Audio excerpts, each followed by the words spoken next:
সন্ধ্যাবেলা কিছু চটপটি খাবার খেতে কিন্তু সবারই ইচ্ছে করে, তো আমারও ইচ্ছে করছিল। সেই কারণে আমি ভাবলাম যে ঘরে থাকা কিছু উপকরণ দিয়ে কিছু একটা বানানো যাক। তো যথারীতি দেখো, আমি কিন্তু এখানে আলু সিদ্ধ করতে দিয়ে দিয়েছি গ্যাসে। আর সাথে আমি ভেজিসের মধ্যে কেটে নিয়েছি গাজর, নিয়েছি গ্রেট করে, পেঁয়াজ কুচি, লঙ্কা কুচি, টমেটো কুচি আর ধনেপাতা কুচি। আর সাথে ছিল ঘরে থাকা কিছু স্লাইস রুটি, তো সেটাও আমি নিয়ে নিয়েছি। তো ভাবলাম এগুলো যখন আছে কিছু তো একটা করাই যায়। আর বাড়িতে ছিল কিছু মাংস, মানে আগের দিনের চিকেন ছিল ফ্রিজে, তো সেটাকেই আমি এখানে দেখো নিয়ে নিয়েছি। তো তারপরে নিয়ে নিয়েছি একটাই পাস্তা মশলা ছিল, এটা আমার ঘরে। তোমরা এখানে চাইলে ম্যাগি মশলা ইউজ করতে পারো। তো দেখো এখানে কিন্তু আমার আলু সিদ্ধ হয়ে গেছে।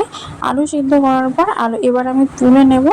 আর এখানে আমি তেল হিসেবে ব্যবহার করছি ঘিকে। আমি কিন্তু এখানে তেলটা ইউজ ওইভাবে করিনি, আমি এখানে ঘি নিয়ে নিয়েছি।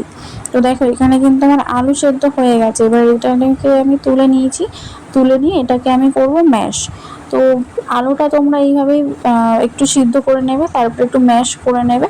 তো ম্যাশ করার সাথে সাথে এর মধ্যে তোমরা যে সমস্ত ভেজিসগুলো আর কি কাটাকাটি করেছি, ওই ভেজিসগুলো দিয়ে নেবে।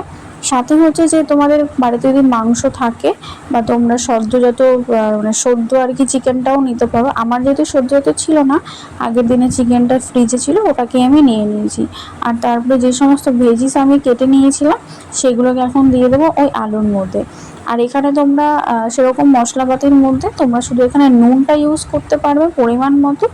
আর হচ্ছে তোমাদের কাছে যদি ম্যাগি মশলা বা এরকম পাস্তা মশলা যদি থেকে থাকে সেটা ইউজ করতে পারো। সাথে তোমরা কিছু চাট মশলাও দিতে পারো, যেহেতু আমার বাড়িতে চাট মশলা ছিল না সেই কারণে আমি এখানে দিইনি।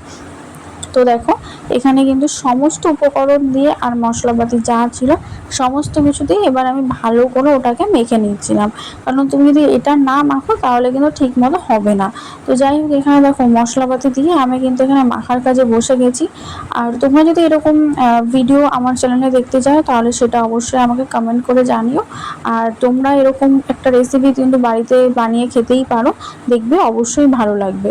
তো যথারীতি দেখো এখানে যে চিকেনটা আমি তুলে রেখেছিলাম সেই চিকেনটা এরকম আমি ছিঁড়ে ছিঁড়ে আর কি দিয়ে নিচ্ছিলাম আলুটার মধ্যে, মানে যে পুরটা আমি তৈরি করেছিলাম সেটার মধ্যে কিন্তু মাখিয়ে দিয়েছি। তোমরা চাইলে এখানে কিন্তু মাছও ইউজ করতে পারো, আর চাইলে চিকেনও ইউজ করতে পারো, কেউ আবার পনিরও ইউজ করতে পারো, যার যেটা অভিমত আর কি।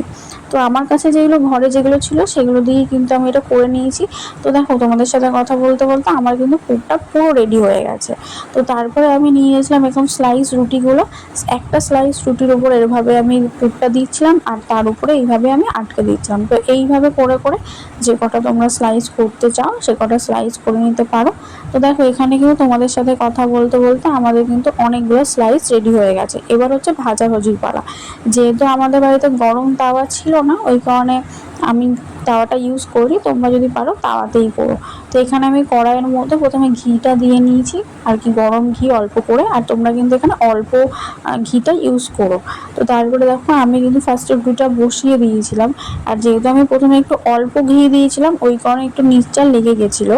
তো যাই হোক দেখো এখন কিন্তু আমার অনেকগুলো প্রায় ভাজা হয়ে গেছে। তো চলো এগুলো আমি ভেজে নিই। তো দেখো এখানে কিন্তু আমার ভাজাভুজি কমপ্লিট হয়ে গেছে। লাস্টে আমি একটু সসের সহযোগে আমি এটাকে সার্ভ করে নিয়েছি। তোমরা কারা কারা এটা ট্রাই করেছো অবশ্যই জানিও, আর দেখতে কেমন হয়েছে বা খেতে কেমন হয়েছে জানিও।